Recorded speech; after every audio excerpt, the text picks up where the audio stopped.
Up next on Another View, issues surrounding single motherhood.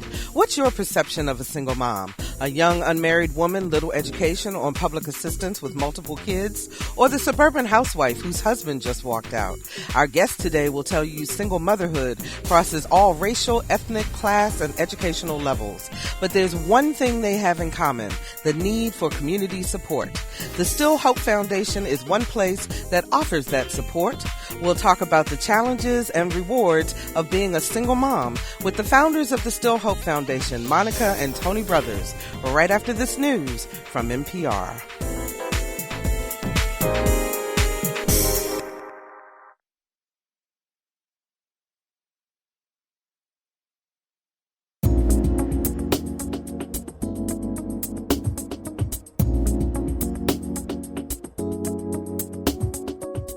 Discussing the issues and celebrating the successes of the African American community.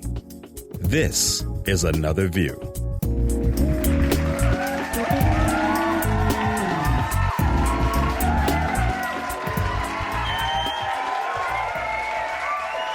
Hi, good afternoon, everyone. I'm Barbara Ham-Lee. Welcome to Another View. Before we get started on our conversation about single motherhood today, a topic that's near and dear to my heart since I was a single mom, I wanted to talk to you a little bit about a guest artist who was in our area last week, and some sad news. Vesta Williams, she performed at Willett Hall last Saturday. They found her dead in her California hotel room last night, and she is a R&B singer who was best known for her hit Congratulations, which was a song about a woman distraught upon learning that her former lover was getting married. And she put on an excellent show, I understand, last week, and now we got this sad news today. So I wanted to bring that to your attention, all you Vesta fans out there.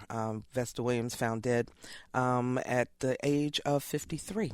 So the statistics tell one part of the story. According to the Annie E. Casey Foundation, 67% of African American households are headed by a single parent.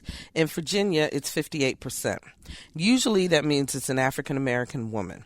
What the numbers don't tell you is how these women come to find themselves in a single parent situation.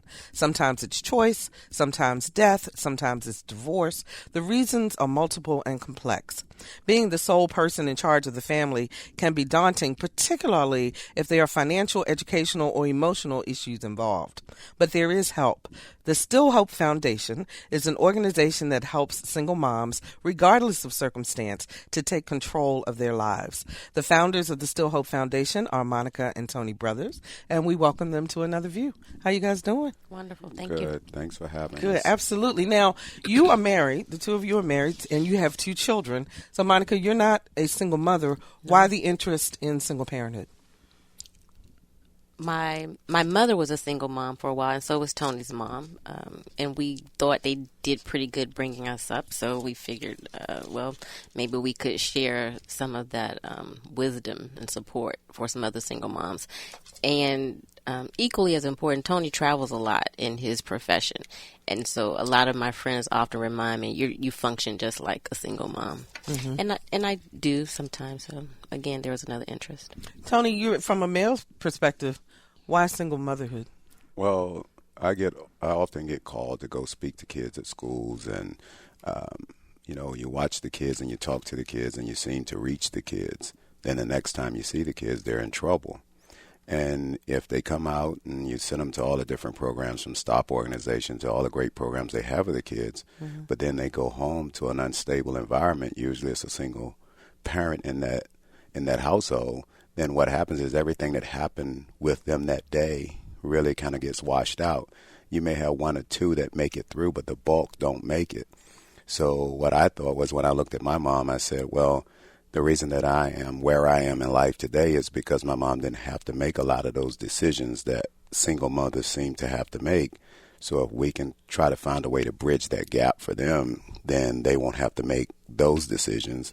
And consequently, all the stuff that's done with the kids will end up, at the end of the day, the kids will be going in the right direction because the mom is going in the right direction. So, Monica, what exactly does the Still Hope Foundation do for single mothers? Well, the intent is to provide support and guidance. We don't do any emergency financial assistance. It's really about helping them to make decisions, learn how to make confident decisions, and provide them with a mentor, and it's a volunteer from the community, a woman who's going to say, I'll commit myself to a year relationship with you, and I'm going to help you navigate through some of the decisions and goal making that you're trying to do, just trying to make those footsteps going towards having a stable life for you and your kids. So it's really about putting people together to support Yes. to support each other. I want to bring on into the discussion Nicole Walker. Nicole is joining us by phone, and she is a single mother who found help through the Still Hope Foundation. Hi, Nicole. How are you? Hello. Hi, Monica. Hi, Tony. Hello, Nicole. How are you? Nicole, tell us, how did you find yourself in a single parent situation? Well, on July 25th, 2010, my ex-husband passed away. So I have a double whammy. I was divorced, and also he passed away. So that's how I found myself in a single parent. Mm-hmm. How many kids do you have? I have 4 boys. Okay. So tell us. I'm sorry. Go ahead. No, go ahead. I was going to say, tell us some about what was happening in your life at that time as you tried to deal with that. Well, I just want to say that the first child, he actually isn't biologically mine. I adopted him. That was my ex-husband's son. So I do have 3 biological children, but I'm raising 4. Mm-hmm. The struggles that I have gone through since is not so much financially, because I do have the support from my parents. However, physically and emotionally and mentally, to take this child to after-school programs and take this child to football practice, and this one wants to do karate. So it's just so many emotions that was going through my mind, and mentally I was breaking down. Like, I really honestly felt like I was going to lose it. So one of my coworkers introduced me to Still Hope, and I sent, Monica Brothers a little email, and she responded quickly, and that's how I became part of Still Hope. And from ever since then until now, I must tell you that the mentor that I've been partnered with, she recites daily scriptures to me. She keeps me motivated, and she makes me, keep forward. So I definitely recommend this program to any single mom who is struggling with the same struggles that I go through. Mm-hmm. Monica, when Nicole contacted you, what did you hear on the other side of the phone? I heard somebody with so much initiative, so many plans, and she didn't know how to make those plans come to fruition. And she thought she had a map, but she needed somebody to kind of tweak it and just help her do it, push her forward to do it, and help her realize that she could do it, because she is just an awesome woman. I believe that Nicole wants to be a lawyer. Correct me if I'm wrong, Nicole. You're correct. Yeah, so we had this long conversation, and she told me everything that she wanted to do, but, she explained her situation, how, that just kind of stifles you, and she just really needed somebody to hold her hand and just keep pulling her and letting her know, you can, like the little train, you can do it, you can do it, you can make it up there. Nicole, so for some people who are listening out there today, can you give us like one example of some of the things that were keeping you from moving forward? What was going on, or give us a kind of a day in your life that you just felt like, you know what, I just have to make it to the next hour or the next step?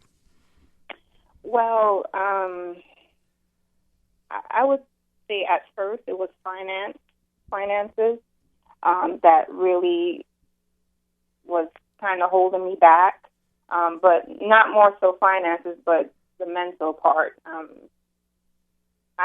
My youngest is 3, and he's more than one child. I swear, he's like 3 children in one. And dealing with 4 different personalities, that can be very difficult, because I deal with many personalities at work, with coworkers and, clients that come in the office. But the difficulty that I had was the schedule that I had. It's just, I feel like I'm being dragged 4 different places, actually sometimes 5 different places, because there's other things that I'm dealing with besides my children. Mm-hmm. So that definitely. So is it a situation then where you can pick up the phone and call your mentor if you're feeling overwhelmed? Or did the mentor sit down with you to map out, like, for example, a financial plan? How exactly does it work? Oh, absolutely. Well, with our goals, we have our large goal, which my large goal is to become an attorney. And then we have the short-term goals. And my short-term goals was to get back into school. I was going through a little bit of situations with my student loans. I got that up to par, so I'm good to go back to school. And also daycare issues as far as me going to school in the night because I work in the morning and having to find I got all of that taken care of. And then we have the, I guess it's 5 years long-term goal, and that would be to be in law school within 5 years. Those are my goals. So we sat down for about 2 to 3 hours just talking, going over that stuff and how we're going to accomplish this. And she really helped me because I was kind of confused. I didn't know which direction to go, and she pointed me in the right direction. She's younger than me, but however, she seems like she's twice my age because she's doing a really good job. That's interesting. The mentor is younger than you. It yes. means anybody can be a mentor, Monica. Exactly. Absolutely. Exactly. Age is nothing but a number. Now, I know that Still Hope Foundation has partnered with the YWCA of Southampton Roads. Full disclosure out there, I am the newly appointed board chair of that organization. But why did you approach the Y, and what's the collaboration? And then we're going to bring in another guest to kind of bring this all full circle. Well, we approached the Y because in the past I had done some volunteer work with them, worked on a few committees there. So I already knew everything that they had to offer, all the resources that they had to offer at the YWCA were resources that I thought our single moms could use. Not all of our single moms were dealing with some of the crisis situations that they have at the YWCA, but certainly could still use and benefit from those resources. So I just thought that's a natural fit. And as a young nonprofit, as Still Hope Foundation, to actually have those same resources offered to our mothers would take a lot of time and a lot of finances, and we actually work off donations. So we thought, well, the YW already has these resources. Why not partner with them? And then they can bring in some of their clientele into our program and vice versa. So we can just both piggyback off each other. We don't need to reinvent the wheel. It was just a perfect partnership. Okay, and you also hired a woman by the name of Monica Taylor, and I'm going to keep the Monicas straight, Yes. Who is the program coordinator for Journey for Success, Yes. which is the name of the program, offered by the Still Hope Foundation and administered by the Y. And welcome, Monica. Thank you.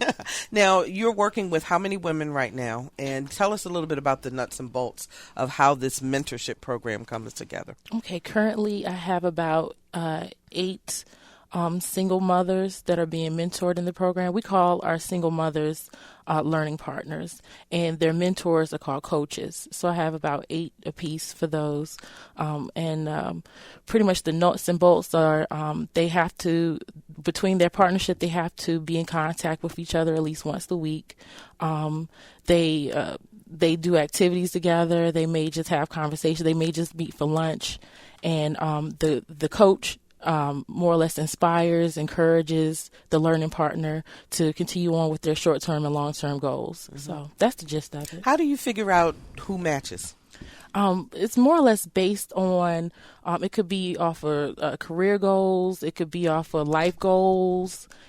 It could be anything. And just like what Nicole was saying about her mentor being a little younger than her, we do consider age, but not really. We look at, if let's say the mentor has a lot of experience in, in something that the learning partner or the single mom wants to, accomplish. It's more of a mutual interest type of thing. Nicole, was it difficult for you to open up initially to your mentor or to your coach in terms of sharing your life? Absolutely, because I have trust issues that stem from, childhood, and it's definitely difficult to open up with someone and going into the full details of your previous and past experience. and I'm just afraid of being judged. I know, only God can judge, and I just don't like to be judged. And I'm not perfect. No one's perfect, but it took a long time. Even in our group session, I was a little bit afraid to share my experiences with the other ladies. Mm-hmm. When you speak about being judged, it's interesting, and to open up the conversation to everyone, people, for a long time, particularly in the African American community, back in the day, as they say, if you became pregnant and you weren't married, you were sent off to Aunt Mary's place, or you were, sent away. As time progressed, people became more and more comfortable. But do you still think that there's that stigma around being a single parent? I do. You do, Nicole? I do. I do still think that there's a stigma.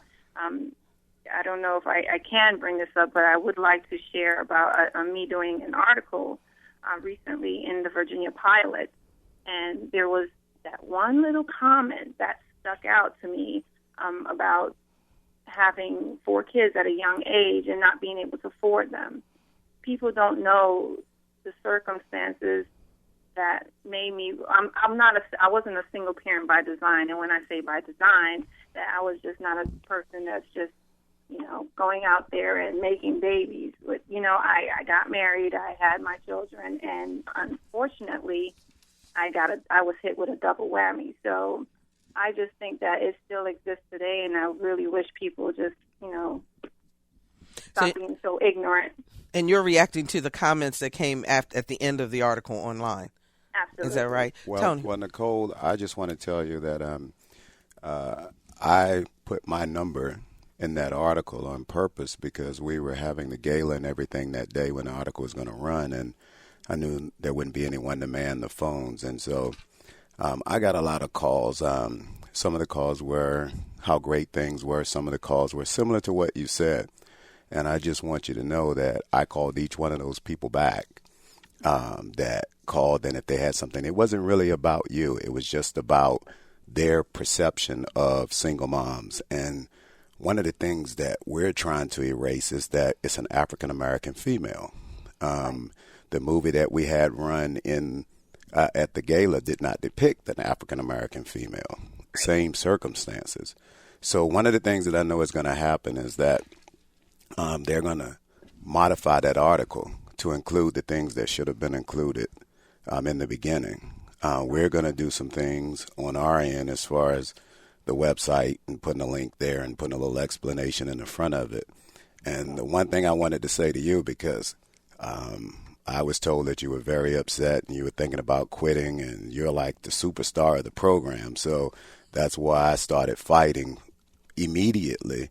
And we talked with the paper and got all this stuff done. And I just want you to know that things are going to happen like they've happened to you all along. And sometimes I believe that there's divine intervention in some cases, and when something is going well, there's an opposing spirit that tries to knock it down and tries to create a problem. So from the standpoint of that article, everyone said, oh, the article's great and whatever, but I did not realize it was affecting you. So I'm going to apologize because I didn't make sure everything was in there the right way, but we're going to fix it. Well, and I don't want to dwell on the article. Sure. I do want to talk more though in general about the issue of single motherhood, because unfortunately the statistics show that while it is not solely an African American female issue, it is overwhelmingly, in terms of the numbers, an issue that affects African American women. What unfortunately happened in the Virginia Pilot article was that it was not explained the circumstances around why Nicole became a single parent. But are there differences in the way that people are mentored? And I'm going to start with you, Monica Taylor. With the way women are mentored because of the circumstances surrounding how they become a single mother. In other words, are there different issues if you are a young woman who has a child unmarried versus if you are divorced or a widow? Yes, there are, differences as far as how they're being mentored, but unfortunately, a lot of single moms are just viewed the same. They all have the same stereotypes. They all face the same issues. They all want to take care of their children. They all want a better life. They all want to maintain a certain lifestyle and, raise healthy children. So there's commonality with that, but people do perceive single moms a lot of times in a negative way.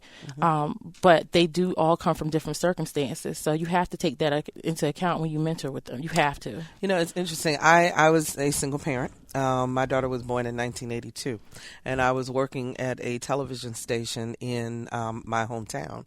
And unfortunately, there were people within that television station that actually went to the general manager to say that I should be let go because I was, quote, a moral embarrassment to the television station. And this was in 1982 as a single parent. I will never forget the impact that had on me as you're trying to learn to deal with being a single parent, to realize that you are solely responsible for a child, the raising of that child, and then to think that people out in the community are not supportive. So when a single mother comes to you, Monica, how do you decide who can come into the program? Are there stipulations? Are there guidelines? Or is it we just need help? The main stipulation is you have to be at least 18. For our mentoring program, you have to be at least 18. There's some other agencies that can offer help better younger resources for the teenage mom. But that's the main stipulation. We like to take referrals from other agencies. That way, they've already kind of interviewed them and screened and know that this person is in a transitional period and they're ready to move forward and set some goals. We do have an extensive application process that for the moms, as Monica said, the learning partners and the coaches, they both go through an application process. And that's on paper. So that's one way we can determine the information, who we're matching. But then there's also an interview process, if you will, call it intake. So that's another way that we can hopefully make the best matches we can. And we do look at personalities, goals, backgrounds. I can remember one person's application. One mom really wanted to be partnered with someone who had children about the same ages, and because she was also looking for a friend, and someone for her kids to get along with. So we try to take all those things into consideration when we're doing the matches. But to say that we actually treat the applicants different, whether or not they have an advanced degree in school or they have a GED. We welcome them all, and we have widows. We've had widows. I can remember we had one a great aunt who had taken on the actual burden. I'll say this: burden and responsibility of raising her 4 grandnephews, and she was 59, and so that was created some challenges and opportunities because she was paired with a really great mom who was still married, but she was about 20 years her junior. So again, that was created some challenges and opportunities. So that woman's goals were far different from the 20-year-old mom who was coming in and she was leaving a shelter. And so this lady's trying to relearn, and this one's trying to learn. So actually with both of those ladies, they fed off of each other. 440-2665 or 1-800-940-2240 are the numbers to call. Give us a call and let us know if you were raised by a single parent, or if you are a single parent and you have some words of advice or some counseling or comfort to offer. We'd love to hear from you. 440-2665 or 1-800-940-2240. According to About.com, the number one single mom myth is that single moms are young. Tony, in the program, do you find they come from all ages? Well, actually, as far as the program's concerned, I have to defer. I would say this. You are the fundraiser, right? I'm the fundraiser, but I would say this, that when they were talking about the people in the program, and they were talking about the 8 pairs that are there now, that's just one facet of our program. Okay. It's like 4 stages to the program, and I believe the largest intake of people would be at our empowerment sessions that we have, that I guess they go around, and that's something that I would want them to speak to, because I don't want people to think that we've got 8 pairs, and that's what we're doing. There's a lot of people, so I'm going to defer that stuff to Monica or Monica. Okay, well, let's start with Monica Taylor. Right. Tell us about the 4 stages. Okay, the 4 stages are the empowerment sessions, and then there's the personal coaching, the charting your path, and then the leadership portion. Okay. We have, twice a month at the YWCA, we have empowerment sessions. They're open to the public. But at the same time, a lot of the topics that are discussed are, they're important to single moms and single parenting, but in general, they're important to parents. Parents, period, and just people in general, because we've had people from the Virginia Employment Commission come through. We've had people through the public school systems do presentations. So it could be anything really affecting parents, but just general topics that a lot of people just in the public can come and hear about. So that's the empowerment sessions. We have one of those tonight, and I'll tell you about that later. But then the personal coaching and charting your own path, that deals more or less with like Journey for Success and the one-on-one mentoring and planning out short-term and long-term goals for single moms. And then we're wrapping up the leadership portion, and we'll be starting that soon in the next month. So any of the single moms that want to go on to become leaders in the community, leaders in their own lives, we're going to continue on with that. So that's basics. Yep. Those are the basics. Monica, what's your background in Monica Brothers? What's your background and how did you come up with this overall program? Was it through trial and error? It was really through trial and error. Tony and I, like I said, we had this grandiose idea, and I would say it probably came about just to be philanthropic, but we were smart enough to know that, we don't really know what single mothers need. So we were smart enough to say, let's have a focus group. We called in some single moms. We called in some educators from the community, some professionals from some of the different universities and some of the colleges, from the women's centers at some of the area universities and colleges. And we just had a big focus group, ask a lot of questions. And the big thing was what's needed in the community and what can we do quickly to take care of some of the problems from the single moms, and what can we do inexpensively. Because we were new and starting out. So from that, we came up with the empowerment sessions, and we talked about transportation and childcare and healthcare, those things.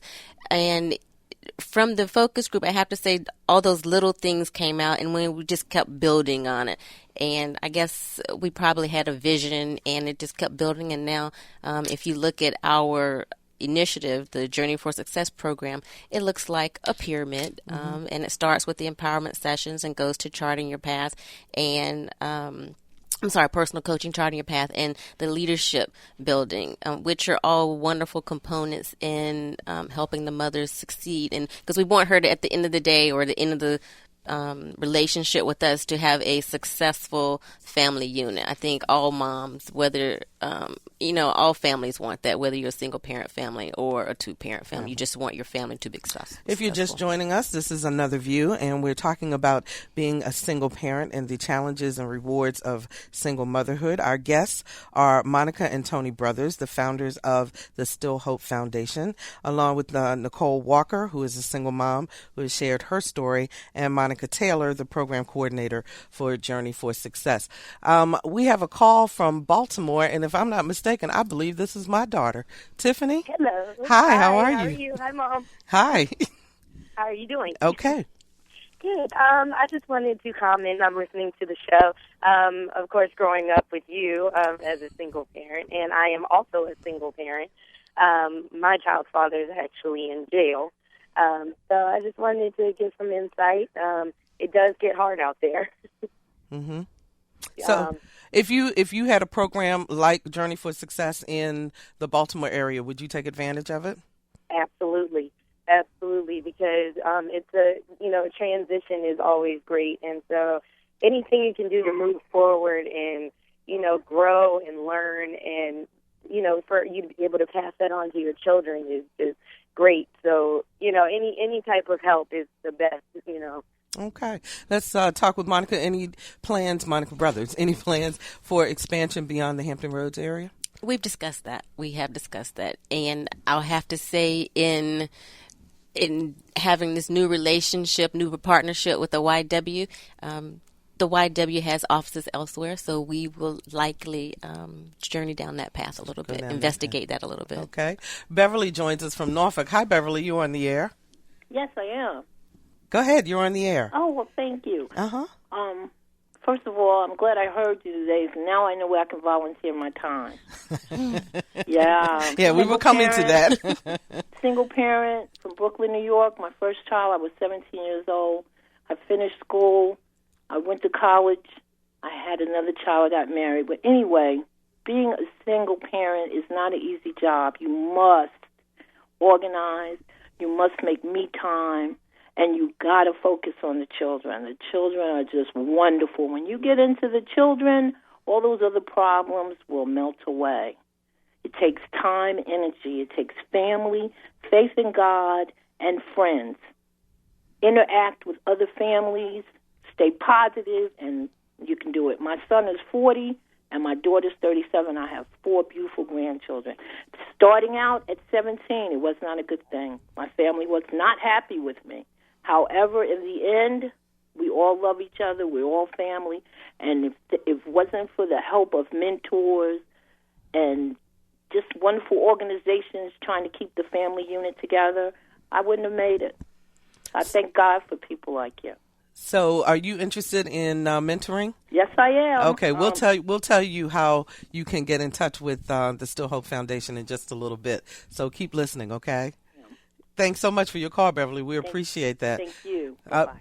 Betty joins us from Norfolk. Hi, Betty. You're on the air. Hi. Hi. Monica, Tony, Betty Wade. Hello. Hi. Well, I wanted to push the envelope a little bit for Tony and Monica because they are such wonderful role models for people who want to give back to the community and establishing a foundation because they bring the full package. They bring the fundraising piece, which is so critical, but they also bring the partnership piece because they're willing to work with the people in the community to really understand what the needs of the people they want to serve are.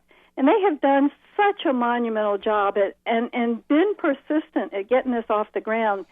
So I want to put them out there as role models and ask anybody else that might be interested in starting a small not-for-profit to call Tony and Monica and ask about the pitfalls and what to look out for because they've done such a stellar job. Betty, thanks so much for calling us. Tony, you want to react to that? Well, I thank you for the comments, and we would definitely be open to sharing with anyone the pitfalls. You try to do something, and it's amazing that I guess I'll say this, that I've always felt that if you jumpstart something, so I tried to jumpstart it. We have these big events, and people start to find out what we do and everything, and that brings an awareness to the foundation. And then Monica, once we do that, Monica and her group can kind of let them know what we do. Mm-hmm. So, but in getting to that point, and the two of us being perfectionists as we are, in her right with the actual programs and in mind with the fundraiser, I think that we can offer some suggestions to husband and wives that might want to do it together, right? That might want to get into it, and so you're right. We can definitely offer some suggestions to people. Maybe that'll be one of the empowerment sessions. But no, thanks for your comments, and we're going to keep pushing forward and trying to move this from the YWCA in Norfolk and possibly include the YWCA on the peninsula and see how we can do with that, and then branch out from that. Betty, before you go, I know that you are with Prevent Child Abuse, Hampton Roads, and from the perspective, as you look at the statistics of all the things that happen to children of single parents. I'm looking at a list here now. It says 85% of all youth in prison come from fatherless homes, and 75% of adolescent patients in chemical abuse centers come from fatherless homes, et cetera, et cetera. As you do your work with preventing child abuse, helping single mothers to be able to be stronger and to be more focused helps your mission, does it not? Absolutely. That's why I think Monica and Tony found me, because we had common interests. Single parenting is hard. Two-parent parenting is hard. Financially, emotionally, just the whole package. So if we can make parents stronger and better parents before trouble starts, we have a mutual goal. Mm-hmm. Mm-hmm. Thanks so much for calling, Betty. We do appreciate it. Tony, I want to ask you a perspective from a question from a male perspective. There's so many things that are listed of kids that come out of single-parent homes. We all three of us, I think, have examples of good things that come out of single-parent homes. But you have this laundry list of all the negatives. Do you think it's because the lack of a male role model is so strong, or is it because the single mother has to be so focused on providing the roof and the food and the day-to-day sustenance that's where the disconnect comes in terms of being an effective parent? Well, I don't know that it really can get to that point, because if you have a child and the way the system is set up, which a lot of people are finding out now what it's like to be a single mom, because there are a lot of people that don't have jobs. All right, so the way the system is set up, as long as you can achieve certain things as far as finances are concerned, you usually can work out all the other things. Mm-hmm. What I find is that the mother has a child, and she's in these circumstances where she either doesn't have a job, education, childcare, transportation, all of that. So here comes John, and John says, you're so beautiful, la-di-da-di-da-di. So then John moves in. Well, now she went from having one child, in some cases, to two. Mm-hmm. Now John's gone. All right. And this cycle continues because she's trying to figure out how I can make it. And so from the beginning, what I said was the system really isn't set up to help them make it. They have to go and say, I'll take John in. I want to be the bridge between the system and John. So from a male perspective, I'm tired of women being blamed for being in the circumstances they're in, because we're the ones that put them in that circumstances, because we don't follow through on what we say we're going to do. And then all the people that write and call and talk about these mothers, they need to be talking about us, because we're not doing what we're supposed to do. And that's my push. My mother had a great job, and she was able to keep from having to bring that person in. Mm-hmm. All right. So everyone looks at her as a success story because she didn't have to bring that person in. That's really what it comes down to. But if it didn't turn out this way, they would blame her. It wasn't her fault. My parents divorced. My father did provide support for us, so I don't have that story to tell that he didn't. But the blame seems to be on these women because of circumstances that they didn't put themselves in. And everybody wants them to make better decisions. Well, talk to the men about making better decisions. You know what you're doing. You know that you have her. And if she's got one child, you know that she's looking for someone. And then you come in and you make all these promises and you leave her in worse circumstances than she was in before. So from a male perspective, I'm angry that the women keep getting blamed and keep being made to feel like they're less than because they have the kids. They didn't have them by themselves. But yet they're the ones they're the ones that's responsible. 440-2665 or 1-800-940-2240. Tony kind of threw the challenge out there to the men in the audience. Let's hear from you. 440-2665 or 1-800-940-2240. Nicole, I haven't forgotten about you. I have a question for you. As you learn to work with your mentor and as you go through this process, do you find it easier to and less guilt-ridden to make time for you? No. It's always guilty because I always feel guilty because I try to play a double role, and I know I can't. I wrestle with my sons, and I was told I shouldn't do that because they might, damage some of my woman parts. But So you literally are trying to be both. Yeah, I try it. But you know what?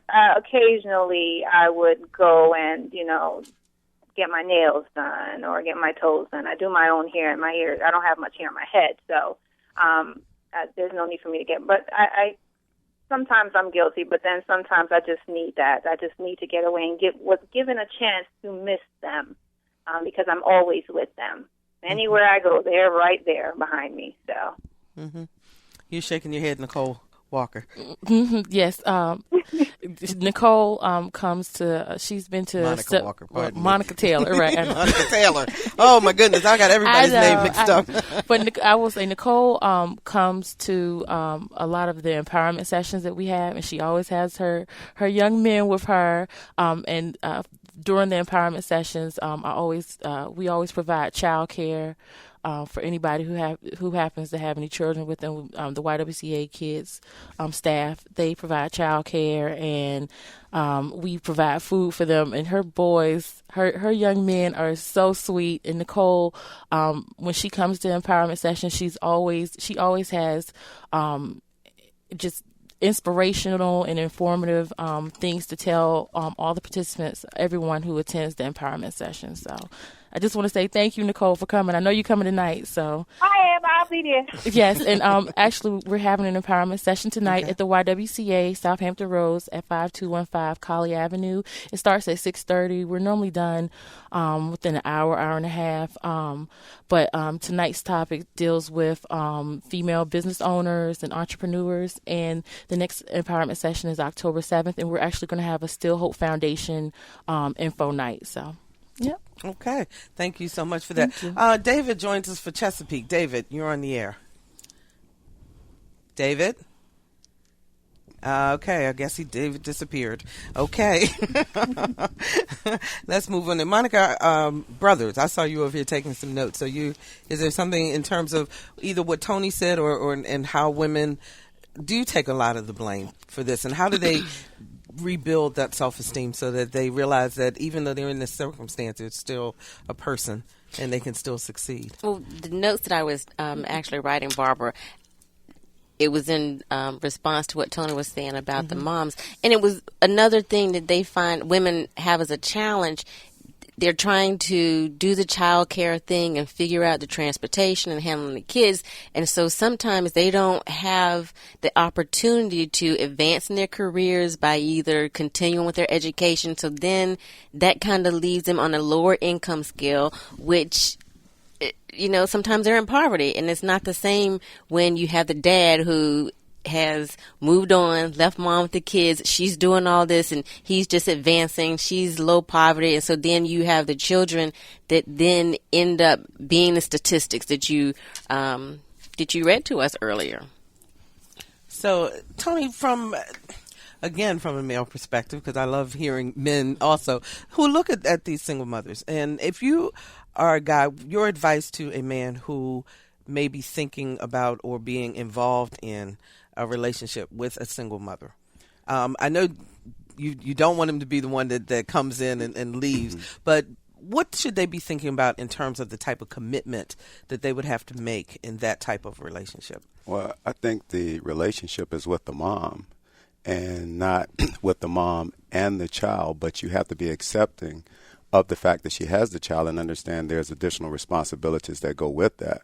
And so I don't believe that men should look at the woman as, oh, she's single and she has kids.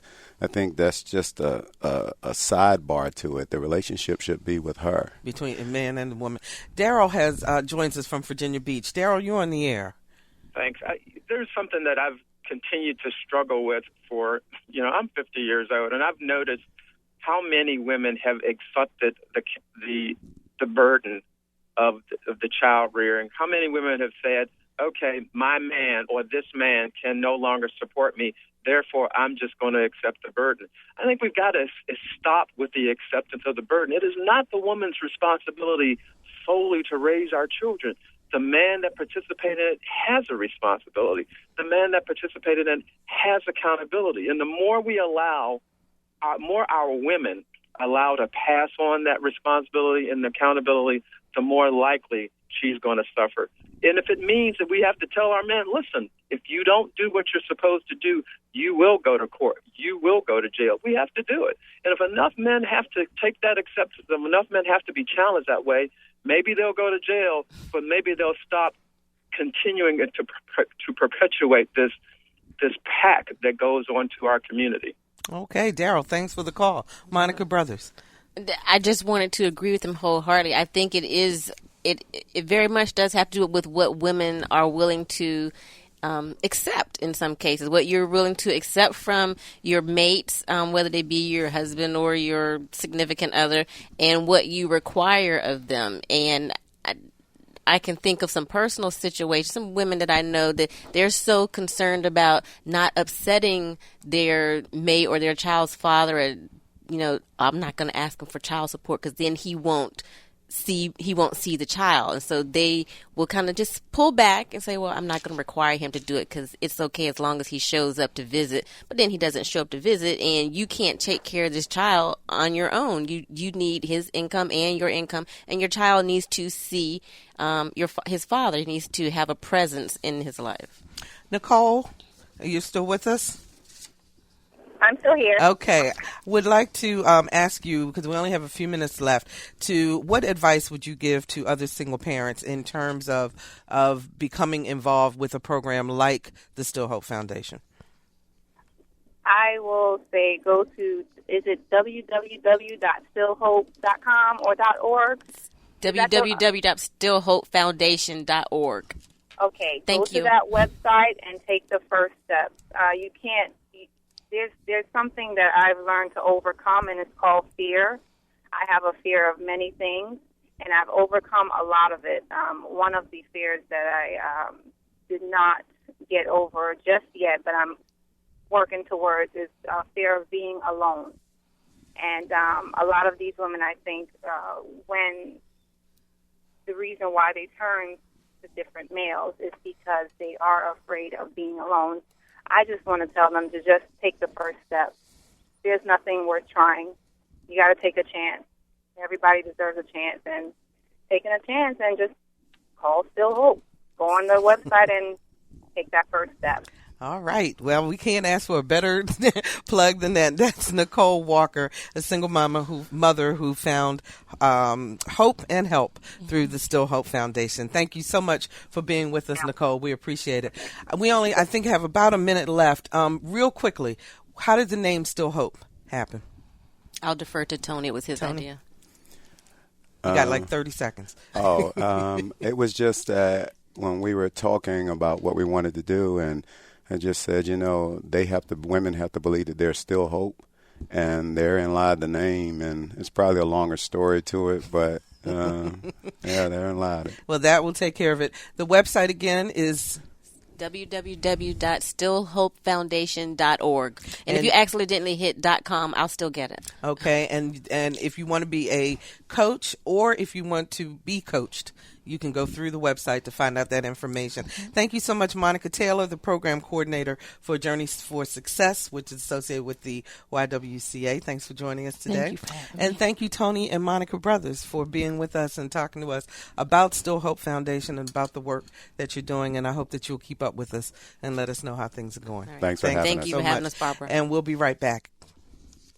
Always was a black queen, mama.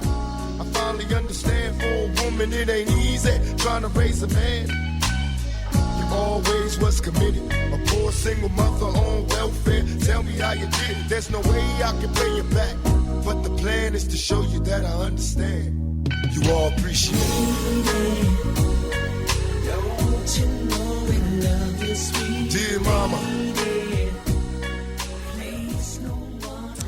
What started out as a five-year-old singing in his Suffolk, Virginia church has blossomed into an impressive singing career for Maurice Yancey.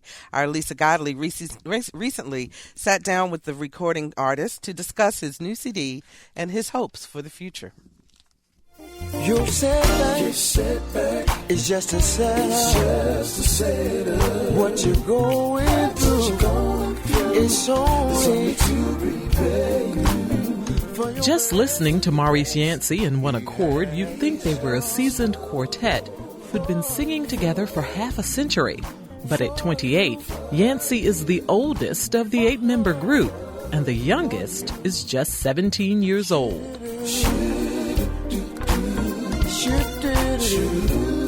Well, my dad got me started, but my uncle, embraced it and got a couple of the other cousins together and formed a group. I've been told all my life, this is what you do. You got it. You do it. Maurice Yancey was 8 years old at the time. His only instrument, his voice. About what you lost. We sung a cappella, so you had to be right. You couldn't sing that style of music and be wrong because everybody would know it. So he drilled us on weekends. We would be singing. We had to sing it over till we get it right. Something like the Jackson 5. We didn't really get beat, but you had to keep singing it till you get it, till you get it, till you get it. Yancey says he was 12 years old when he cut his first CD. Now his group, Maurice Yancey and One Accord, has cut its first CD, titled Just the Beginning. Their singing style has not only been compared to a seasoned older quartet, but to the popular contemporary group, Take 6. So was a struggling man, woman supposed what we're gonna do. But it's the group's old gospel quartet sound that keeps them busy, usually performing for older audiences. Backslash said it's time to come on home. I love quartet music. It's deep down in my soul. I love it. I love the sound. I just love the way, it goes. Running for too long. While Yancey writes a lot of the lyrics, some from his own life experiences, the music is a collaborative effort of several talented musicians. He says they titled it Just the Beginning for a reason. I really feel that if you're in the will of God, it can't help but go where it needs to go. So I believe if it's the next 5 years, it could be sooner. I believe God is going to take this group, some places that I never could imagine. This is the least. It's just the beginning of what I'm going to do for you. So I see it being something great. For Another View, I'm Lisa Godley. All we try to tell you.